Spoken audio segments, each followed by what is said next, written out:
Maka kita memaknakan penjajahan dari atas dunia. Lah penjajahanmu sendiri kepadaku, ibarat kata Allah begitu. Karena saat engkau mulai melepaskan syahwatmu, faktulu anfusakum, maka di situ aku muncul. Tanah subur Indonesia, kaya raya sumber alamnya, apa saja dimilikinya. Yang cerdas itu seharusnya keberadaannya menerangi, ibarat lampu itu wattnya lebih tinggi, daya terangnya lebih luas. KPU, Bawaslu, jangan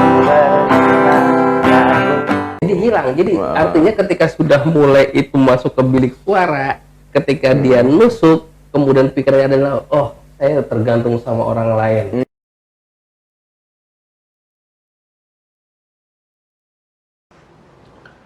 Assalamualaikum warahmatullahi wabarakatuh. Selamat malam, salam sejahtera buat kita semua dimanapun berada, saudara-saudaraku yang saat ini sedang menonton acara kami dalam acara Nada Sila yang diselenggarakan oleh Lesbubi Nuju NU Jakarta Utara. Dan hari ini kita sudah kedatangan tamu, seorang penulis, seorang yang multi talent, pokoknya dunia paranormal, dunia langit juga menjadi bagian dari sesuatu yang dikerjakan oleh beliau. Dan kebetulan beliau juga salah satunya adalah Dewan Kebudayaan Lesbumi Nuju NU Jakarta Utara. Ini adalah Bapak Teguh Handoko Susilo. Assalamualaikum warahmatullahi wabarakatuh. Rahayu. Baik, Pak Teguh, sebagaimana informasi yang kami sampaikan bahwasanya bulan ini kan sudah masuk pada bulan Agustus. Ya.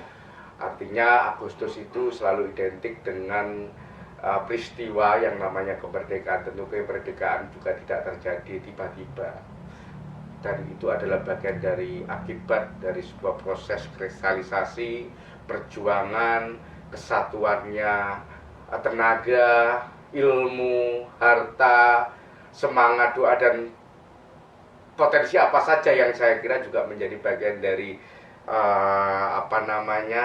landasan di dalam rangka untuk mewujudkan yang namanya kemerdekaan. Nah, menurut kacamata Pak Teguh, kemerdekaan yang sebenarnya itu seperti apa, sehingga di luar sana itu ada mengistilahkan merdeka dalam tanda tanya, merdeka yang seolah-olah.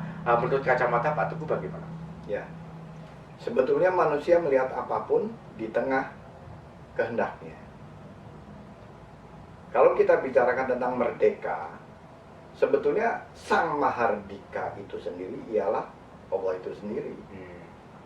Jadi beliaulah Sang Mahardika itu sendiri di tengah kesuciannya, kemudian turun di tengah ciptaannya agar dikenali, maka beliaulah kemudian menjadi bagian di tengah ciptaannya itu sendiri. Artinya manusia sebetulnya diminta memerdekakan beliau sendiri. Tapi kan selama ini manusia menyebut merdeka itu larinya bukan kepada kepentingan kehendak Allah, tapi kehendak syahwatnya. Nah, inilah yang kadang-kadang berbeda perspektif. Bicara ayo kita merdekakan diri kita, itu diartikan mari kita memerdekakan syahwat kita. Padahal yang namanya kemerdekaan sejati, kemerdekaan hakiki adalah keterbebasan beliau sendiri, sang wajibul wujud. Ya, kita harus melepaskan penjajahan syahwat kita daripada beliau itu. Dan apakah syahwat ini yang memang melahirkan yang namanya penjajahan? Ya, jadi manusia memang nggak bisa lepas dari penjajahan. Karena yang namanya penjajahan itu gampangnya adalah pembatasan. Dan manusia itu memang harus terbit di tengah batas. Sekarang tinggal bagaimana dia menempatkan batas itu sebagai sesuatu yang mengusik atau mendukung. Saat kita melihat seorang wanita nih, Kita sadar bahwa dia wanita. Kenapa kita sadar bahwa dia wanita? Karena kita sadar bahwa kita tidak mempunyai yang dia punya. Karena itu yang namanya sadar kurang, sadar lemah. Ini basis. Selama orang tidak hidup sadar kurang, sadar lemah, atau istilahnya fakir dan miskin, itu nggak akan menerima perbedaan. Tapi begitu orang sadar bahwa dirinya sebagai ciptanya selalu sadar lemah, sadar kurang, dia melihat yang membeda. Artinya dia punya yang aku nggak punya. Sehingga tahu batasan tadi. Iya, karena dia mempunyai yang aku nggak punya. Nah itulah sebabnya orang-orang yang sadar kurang, sadar lemah, dia melihat perbedaan ini bukan sebagai yang membatasi, menjajah, tapi malah peluang yang bisa mewujudkan dirinya. Karena yang namanya manusia itu sebagai penghuni alam, terbit di tengah alam yang mengkondisikan. Kan begitu. Ibaratnya nature, nurture, kan gitu kan. Jadi tergantung cara pandang.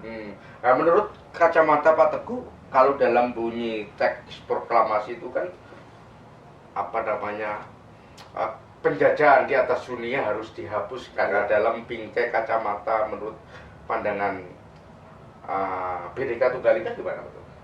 Kalau kita tempatkan semua ini di tengah kacamata bertuhan, dan memang kita sebagai orang les bumi adalah orang yang harus mampu bagaimana mewujudkan ketuhanan itu di tengah ciptaannya, maka kita memaknakan penjajahan dari atas dunia. Lah penjajahanmu sendiri kepadaku, ibarat kata Allah begitu. Karena saat engkau mulai melepaskan syahwatmu, faktulu anfusakum, maka di situ aku muncul. Disitulah aku sebagai sang kemerdekaan itu sendiri yang nanti menitipkan kemerdekaanku di tengahmu. Jadi semuanya terbit di tengah asas terima kasih.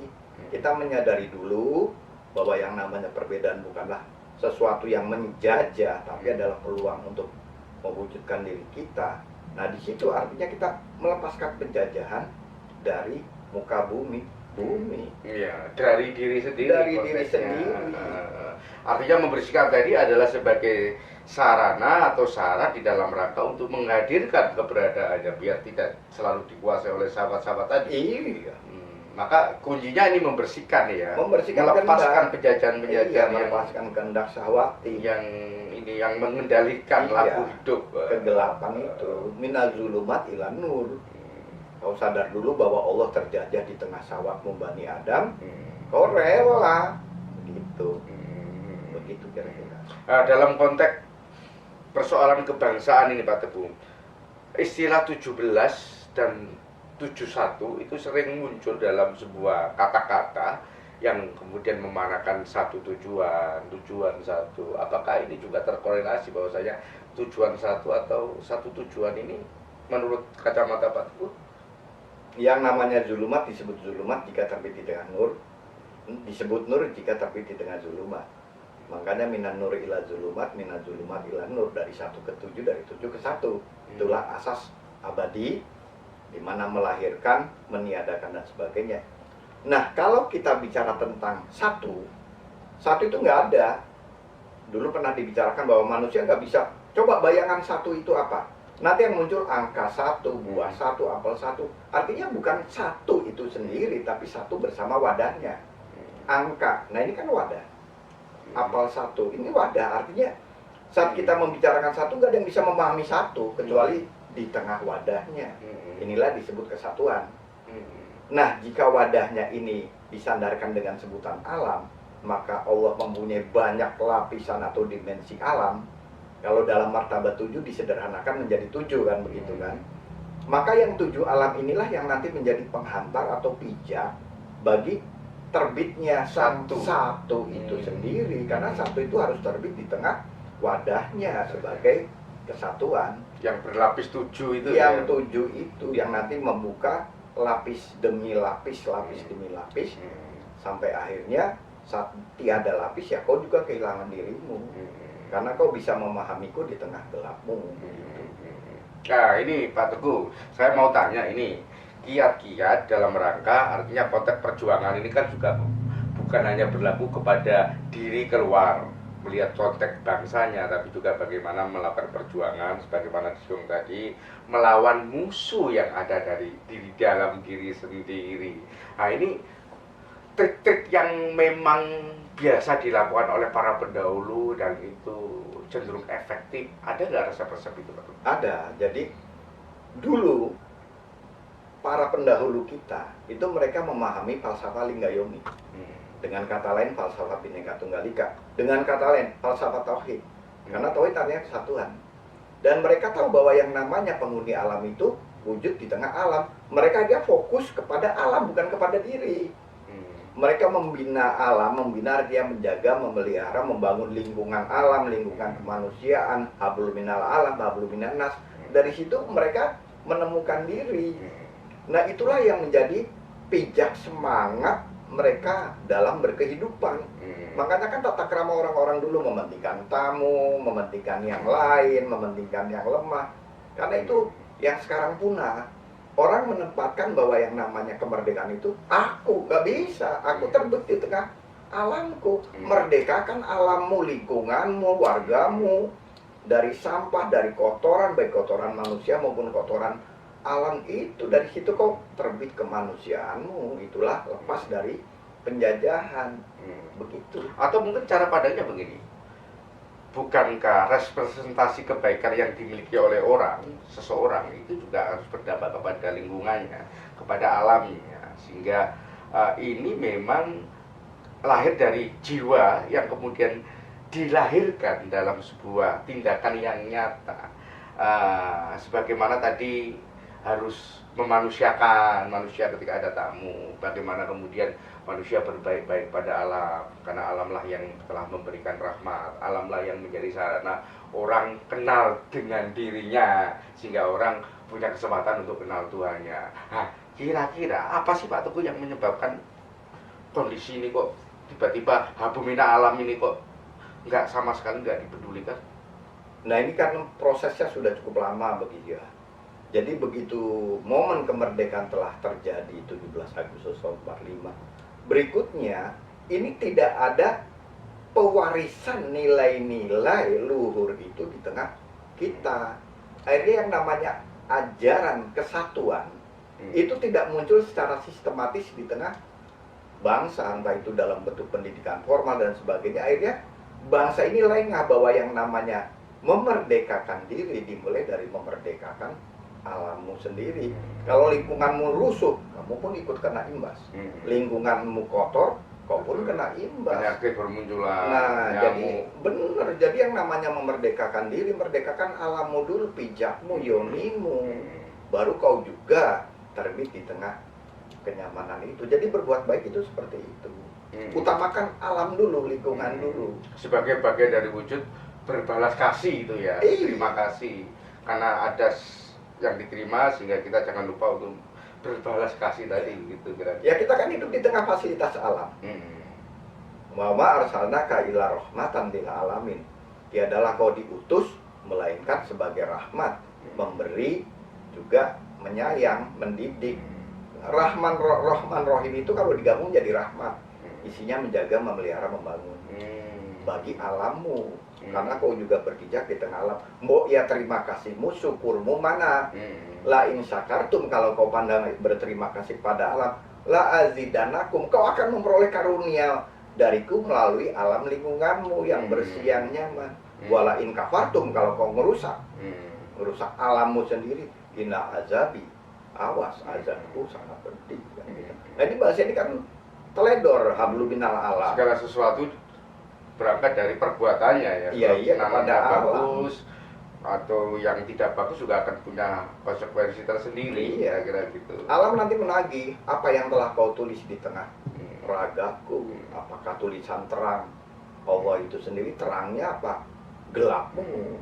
Nah, dikejar nanti kalau kita nulis dengan gelap kita yang sandarnya pada syahwati kita. Apa amanahmu dalam merawat diriku, kira-kira mungkin gitu dalam Iya. konteks alam tadi. Iya.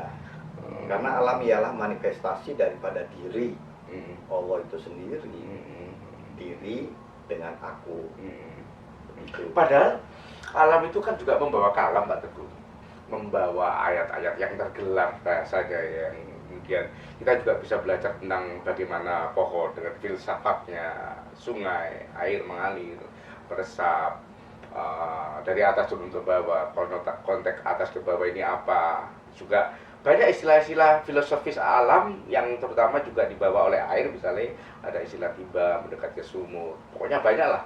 Hidup kita umpamanya mampir minum. Nah ini kenapa kemudian juga terabaikan ya Pak Teguh ya? Padahal ini kan bagi saya adalah konsep-konsep pengetahuan organik sebagai sarana orang mengenal dirinya tadi. Kenapa nggak ini menjadi bagian dari apa ya, energi yang kemudian dibuatkan metodologi untuk menjadi asupan kurikulum, pemahaman supaya sadar alam tadi misalnya. Ya itulah, jadi sebetulnya yang namanya sadar alam itu pijak. Kan tadi sudah dibicarakan hablum minal alam, hablum minan nas, baru dia menuju hablum minallah. Nah orang yang selama ini tiada sadar gelapnya, dia nggak bisa membaca alam. Alam itu mau dibaca, nggak kepada semua. Sebagaimana adanya putih bisa mengenali hitam karena dalam diri putih ada hitam. Hitam bisa mengenali putih karena di dalam hitam ada putih. Artinya manusia yang dikehendaki bisa membaca alam karena alam itu sendiri ingin dikehendaki dibaca. Alam menawarkan dirinya dong. Iya, alam itu punya ruh. Kalau alam nggak punya ruh itu nggak mungkin yang namanya pohon pisang tumbuh. Karena alam punya ruh, dia pun mengawasi. Yang Nabi katakan bahwa ruh itu bisa mendengar, bisa melihatmu. Artinya alam itu nggak memanggil semua orang, dia hanya memanggil orang-orang yang ada dirinya di dalam manusia tersebut. Narasi ilmiahnya, logikanya mungkin begini ya Pak Teguh ya. Karena manusia itu melakukan hubungan baik kepada alam, maka sama dengan dia berusaha untuk mengenal tentang bukan hanya bentuk, tapi juga sifat-sifat karakteristik dari sesuatu yang dilihat. Itu artinya kemudian ini berbalik kepada diri manusia itu sendiri. Karena mengenal, sehingga si yang dikenal ini justru malah membuka dirinya untuk mengenalkan, ini loh aku, barangkali menjadi bagian dari sesuatu yang kamu butuhkan, sehingga muncul lahir yang namanya herbal. Apakah memang itu berangkat dari proses kayak begitu? Kodrat alam seperti wanita. Wanita itu peka inderanya. Dengan siapapun yang mendekat dia, ingin kenal dia tak modus nih. Dia sebetulnya cuma menghendaki syahwatnya sendiri. Aku hanya dijadikan sarana bagi akhirnya dieksploitasi. Dia nutup. Akhirnya dieksploitasi. Iya, untuk apa aku dikenalmu? Tapi yang namanya wanita, saat laki-laki mendekat, ini maaf kita tidak bicara yang nyeleneh, anggaplah laki-laki yang tidak menyukai wanita, kan ada kan?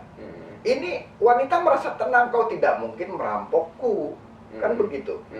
Makanya kebanyakan kan di salon-salon yang high class ya memang pelaksananya adalah orang yang memang dianggap aman terhadap wanita. Jadi wanita serta alam peka mana yang mendekatku untuk syahwatnya sendiri, mana yang untuk manfaat bersama. Nah yang untuk manfaat bersama, alam membuka dirinya, kenali aku. Karena ternyata makin kau ketitipan kenalku, makin manfaat untuk kita. Alam tuh ingin hidup bersama kok. Tapi kan manusia yang mendekat untuk merampok alam, untuk syahwatnya, untuk kata alam, kapan Robul alam bisa kau kenal?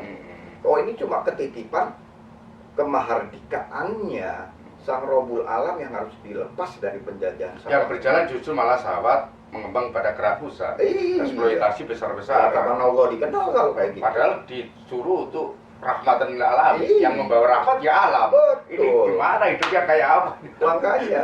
Baik, teman-teman, ini menarik pada season pertama ini, tapi yang jelas ini nanti kita bersambung pada narasumber Pak Teguh Handoko Susilo selaku Dewan Kebudayaan Les Bumi Nuju Jakarta Utara, dan beliau juga adalah Dewan Pembina Yayasan Pustaka Dunia, dan tulisan-tulisannya selalu kita share. Ada banyak hal yang itu juga boleh dipelajari, ada pemikiran-pemikiran yang tentunya akan menarik, dan pemikiran-pemikiran itu adalah bagian dari ruang-ruang kontemplasinya beliau untuk bagaimana gelarnya ilmu ini mampu menjadi perantara untuk bertemunya dengan kuasa, kira-kira begitu. Terima kasih sudah menonton acara ini.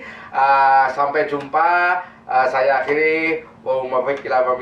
Wassalamualaikum warahmatullahi wabarakatuh. Waalaikumsalam. Terima kasih Pak Teguh. Ya, sami-sami.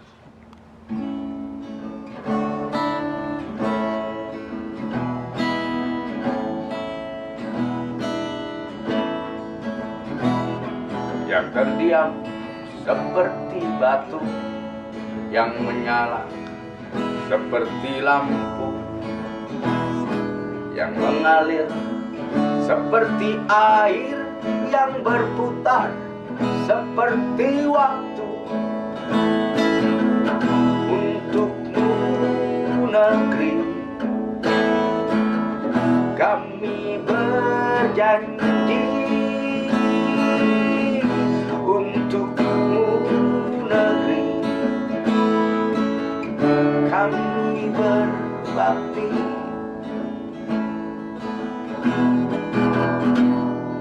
Pada tanah kamu berpijak dengan air, hilangkan daga. Pada angin kami bernafas, sinar mentari hangatkan tubuh. Untukmu negeri, kami mengabdi. Untukmu negeri, jiwa raga kami.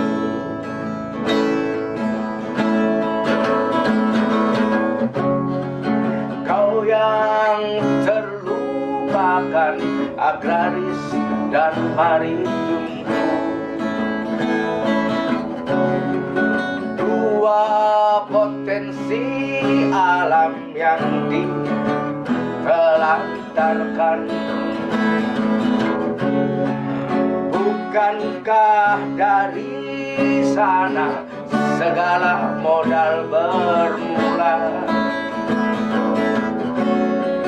Wahai kau putra bangsa, jangan kau membiarkannya. Pertiwiku, hormat kami padamu. Pertiwiku, semoga cepat sembuh.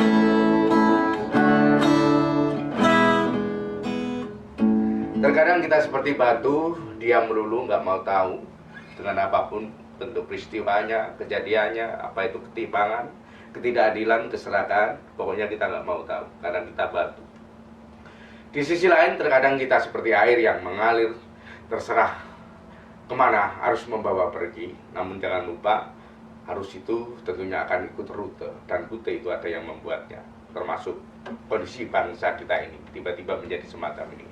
Saya tidak melihat sebuah nasibnya, sebuah peristiwanya, tapi siapa yang mendesainnya.